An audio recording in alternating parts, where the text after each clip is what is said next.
നമസ്തേ, ജയകുമാർ ശർമ്മയാണ്. ശാക്തേയ മാന്ത്രിക പീഠം, ശാക്തേയക്കാവ്, പാലക്കാട്.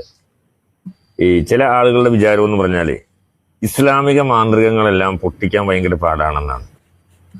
ഒരുതരം ഭയത്തോടു കൂടിയാണ് അവരൊക്കെ പറയുന്നത് ഇസ്ലാമിക മാന്ത്രികമാണ് ചെയ്തിരിക്കുന്നത്. എന്നാൽ മാന്ത്രിക കർമ്മങ്ങളിൽ ഏറ്റവും എളുപ്പം പൊട്ടിക്കാൻ സാധിക്കുന്ന സാധനം ഇസ്ലാമിക മാന്ത്രികം.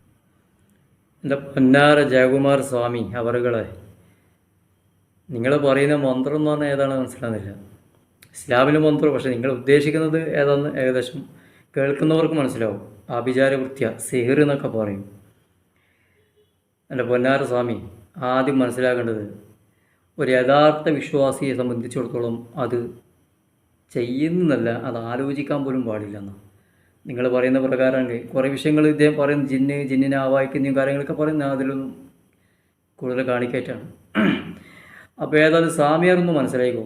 നിങ്ങൾ ഈ ഉപ്പ് തൊട്ട് കർപ്പൂരം വരെ എന്താ പറയുക, എല്ലാത്തിനും വർഗീയ മായം ചേർന്നിരിക്കുക.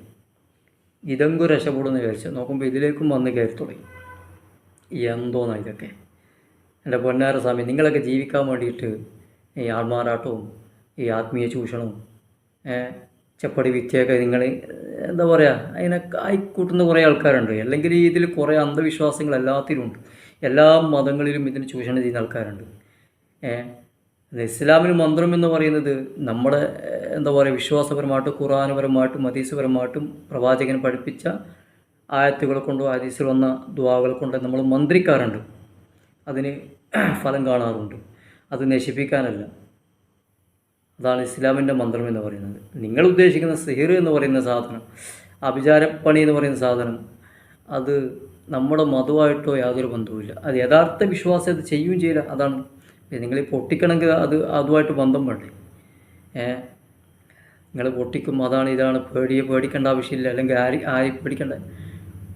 നിങ്ങൾ ചെയ്യുന്നതാണ് ജനങ്ങളെ പറ്റിച്ചിട്ടും ജനങ്ങളെ വെട്ടിലാക്കിയിട്ടും ഇങ്ങനെയുള്ള മന്ത്രങ്ങളും മായാജാലപ്പണികളൊക്കെ ചെയ്തിട്ട് ജീവിക്കുന്നത്. എന്തിനാണ് അവരുടെ കണ്ണിലും കൂടി നിങ്ങൾ എന്ത് ചെയ്യണം? പാർട്ടികളുടെ ഇനിയിപ്പോൾ അവർക്ക് കൂടി അല്ലേ? ഞാനിത് സപ്പോർട്ട് ചെയ്യാൻ വേണ്ടി പറയുന്നില്ല. എന്തിനും ഏതിനും ഈ വർഗീയപരമായിട്ട് ചിന്തിക്കുക, അവസാനം കടന്ന് നമ്മുടെ മന്ത്രത്തിലും കൂടി പിടിച്ച് അന്ന് മനസ്സിലാക്കുക. എൻ്റെ പൊന്നുസ്വാമി, ഇസ്ലാമിൽ അങ്ങനെ ഇല്ല. ഈ കൂടോത്രം എന്ന് പറയുന്ന സാധനത്തിന് ഒരിക്കലും ഒരു വിശ്വാസിയെ സംബന്ധിച്ചിടത്തോളം അവൻ ചെയ്യാൻ പാടില്ല എന്നല്ല, ചിന്തിക്കാൻ പോലും പാടില്ല എന്നാണ്. അതിൽ ബേജാറ് വേണ്ട. പിന്നെ മന്ത്രിക്ക് ഞാൻ നേരത്തെ പറഞ്ഞ പോലെ